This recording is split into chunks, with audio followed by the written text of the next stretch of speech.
wasn't supposed to see it. I'm like, whoa, they're gone. By the time I could get the CB down, then the little mic, and ask the guy pulling up behind me if he saw it. I don't know where he came from, and he didn't. And I was like, I think that was a Bigfoot, because I didn't know what else to call it.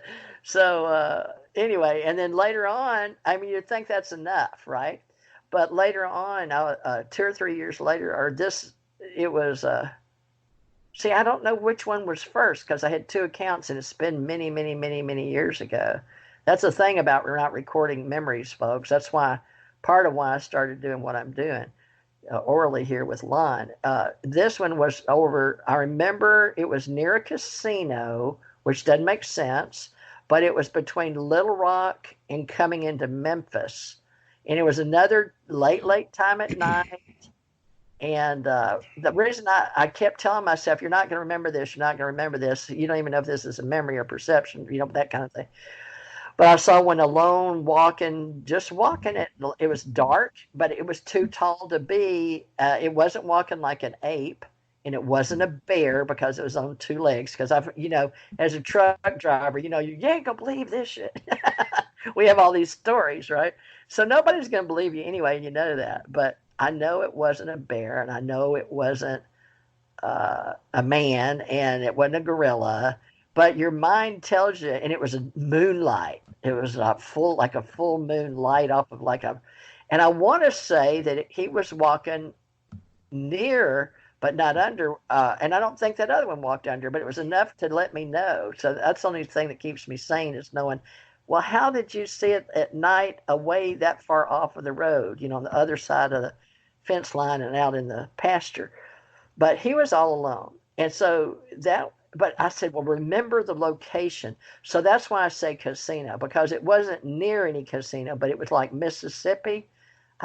Anyway, but at that time, I'm sure I could find basic area where it was, but nobody cared. You know what I'm saying? And nobody believed you anyway. So I wonder how many people have done that and known that, nobody cares. And when you're a truck driver, we all have these stories because we drive all over the country. I've been in every state in the United States, right? But I remembered those. And then one time I wrote it up for somebody that asked me to. But I don't remember if it was when I was writing for UFO Digest or if I was writing, or I quit writing and did it during radio. But I bet I could find it out there. Where do you put Bigfoot stuff? Did you report yours? I eventually reported mine to the BFRO not long after they had become an organization, and it kind of sat out there in the ether for a long time.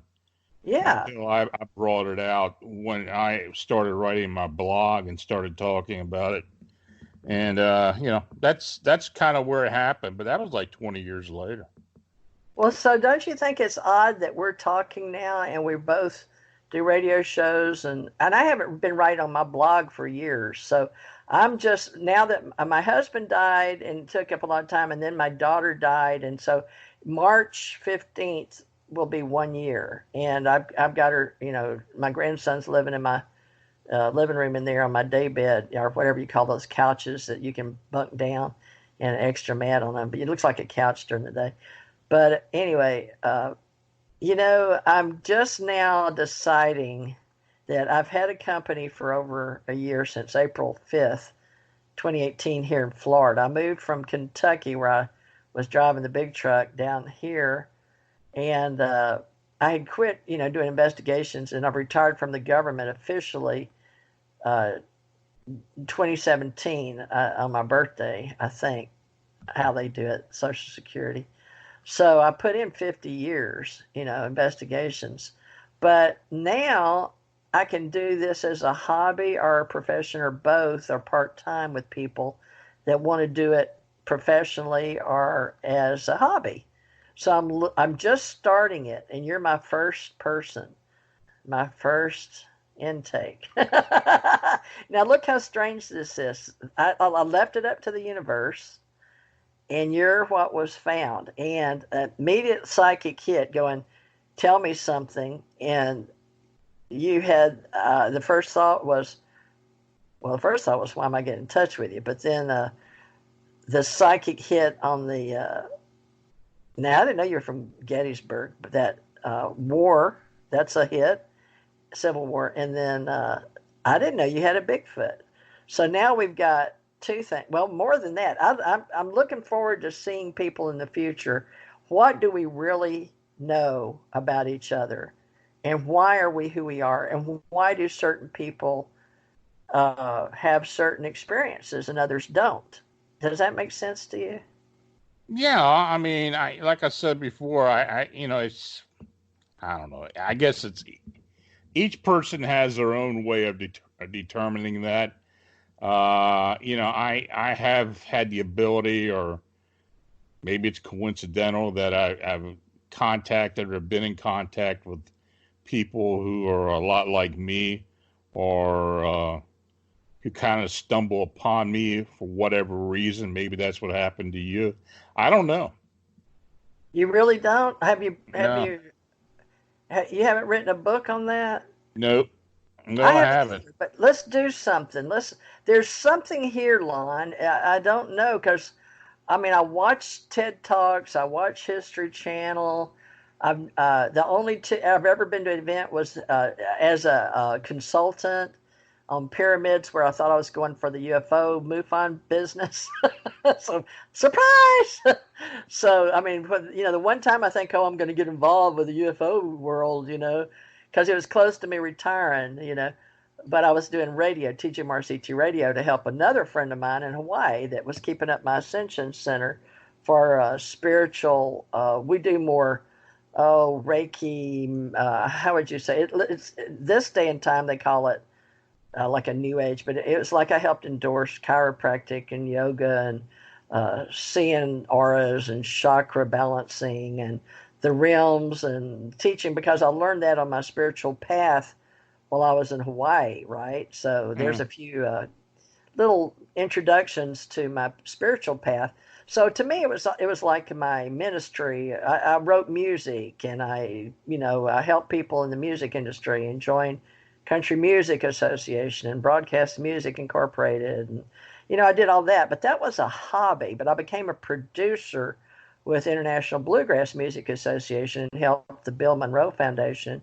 Got one of the first certificates as a plank owner for Bill Monroe Foundation, bluegrass music. But what I was learning, that when all these different things I was doing, I said, well, let's do them all together. So we had events. So then I became an event planner and organizer for Ohio County, and we had it at the county fair. So, but we didn't talk about Bigfoot to everybody, but I did get to talk to somebody that called me once, where I was writing for the local newspaper, so I started writing what the people did. And so I formed Ace Folklife in 2003, and with my husband and mother, because mother was a writer. And I had some people that told me about sitting at the old, they would have these old roads. I don't know if you got them in Pennsylvania, surely like Gettysburg, where they had the old wagon wheels, and then they Hmm. had where the water, you'd stop and water the horses. And down one of those was on my husband's father's land, 35 acres. And it had a history there, and I got all interested. George Washington. There was all kind of interesting history there. So this family came and told me about watching a Bigfoot. So, I broke down as a truck driver, and they said they saw a UFO over my house every night. And this lady would get up and drink coffee, watch out her window before 5:30 in the morning before dawn to watch this UFO come over my house. And I was like, really? So I thought she was wacko. Turned out she wasn't. She just, because some other people said the same thing. So I don't know, but I didn't really write that down, but I did listen to her story of Bigfoot behind the trees that would be drawn to the music. They were out in this land where the old wagon. She took me to it. I literally, I didn't do a full investigation. I just did a on-site, boots on the ground, take me there kind of thing, and the trees were still there. There's a huge trees where this old coal, the men would come, and there was a bell where you'd ring the bell for food, or if the women were there and knew that had an accident in the coal mine. They're very interesting. But she said that it was common knowledge, but they couldn't talk to them. but they would come up, but they didn't know who they were, if they were from another existence, because they could come and go around trees. So they don't know if they're going in the trees or just disappearing or whatever, but they were attracted to the fiddle music, come up to listen to the fiddle music. And I thought that was a curious human kind of thing, that they were real shy or scared. But the people said in the coal mine business, back in the day when they had wagons, and her parents told, and she was a little girl, she's dead now, but that back in the day, they believed in those, they didn't call them Bigfoot. I don't know what they called them, but they had a name for them. But they didn't. Where did the name Bigfoot come from anyway? That came from a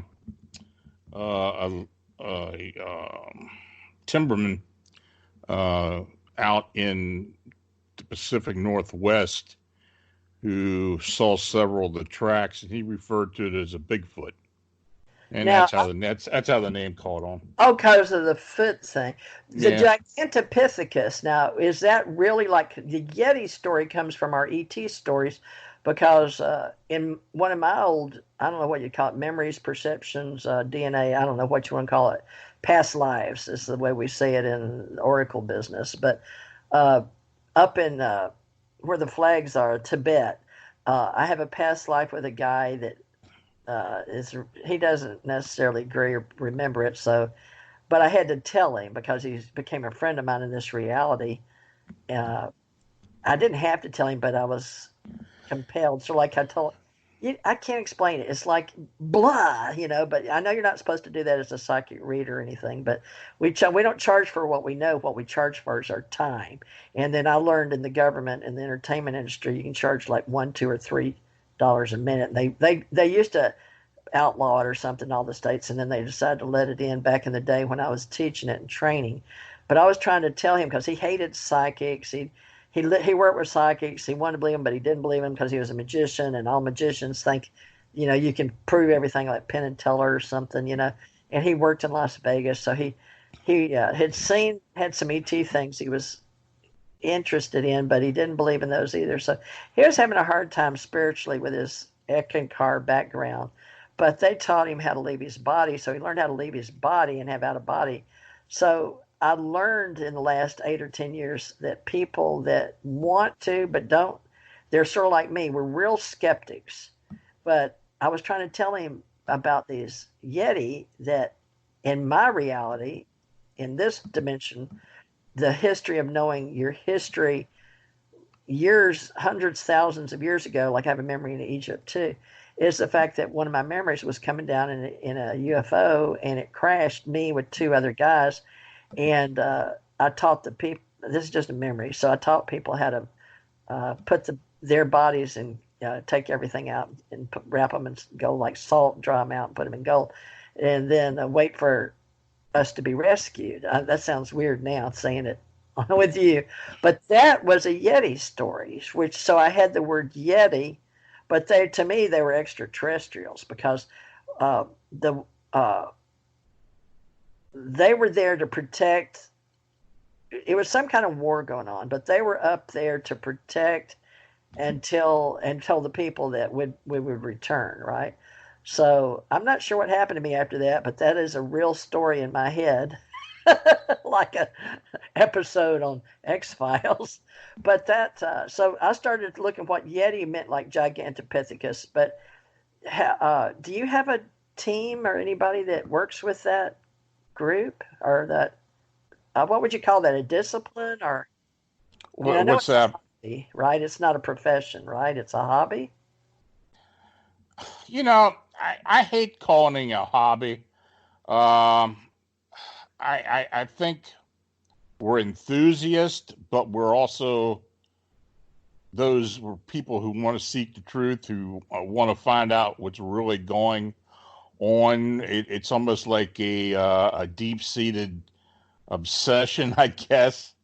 I don't really call it a hobby.